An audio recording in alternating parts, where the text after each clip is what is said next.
BS संयुक्त पदवीपूर्व महाविद्यालय बेडके येथे 10 डिसेंबर रोजी पुतळा अनावरण व वर्गखोल्यांचं उद्घाटन 10 डिसेंबर रोजी पुतळा अनावरण व वर्गखोल्यांचं उद्घाटन होणार असल्याची माहिती इंद्रजित पाटील यांनी दिली आहे।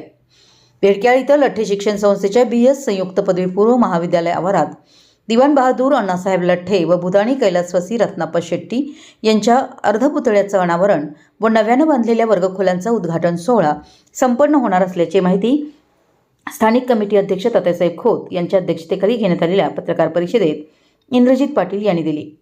यावेळी स्वागत प्राचार्य MS कट्टी यांनी केलं। अधिक माहिती देताना इंद्रजित पाटील यांनी सांगितलं की या कार्यक्रमाच्या अध्यक्षस्थानी Shantinath कांते, chairman managing council Latthe शिक्षण संस्था सांगली हे असून अण्णासाहेब लठ्ठे पुतळा अनावरण डॉक्टर भरत लठ्ठे, अध्यक्ष अण्णासाहेब लठ्ठे फाउंडेशन अमेरिका व बेळगाव यांच्या हस्ते करण्यात येणार आहेत। तसेच कैलासवासी रत्नाप्पा शेट्टी पुतळा अनावरण राजीव पाटील, अध्यक्ष लठ्ठे शिक्षण संस्था सांगली यांच्या हस्ते करण्यात येणार आहे। तर नूतन वर्गखोल्यांचं उद्घाटन सुहास पाटील, सेक्रेटरी लठ्ठे शिक्षण संस्था सांगली यांच्या हस्ते होणार असून दीप प्रज्वलन ॲडव्होकेट PR पाटील, सदस्य लठ्ठे शिक्षण संस्था सांगली यांच्या हस्ते करण्यात येणार आहे।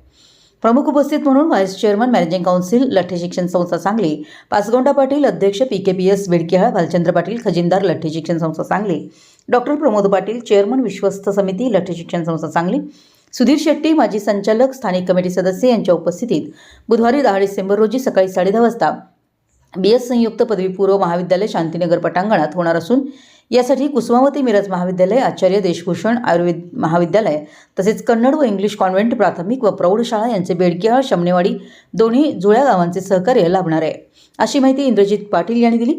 यावेळी सदस्य नाभिराज खोत, प्रशांत पाटील, जयकुमार खोत, तात्यासाहेब चौगुले, आप्पासाहेब बेडगे, अभय खोत, पोपट पाटील, कन्नड व इंग्लिश कॉन्व्हेंट शाळेचे मुख्याध्यापक उपस्थित होते।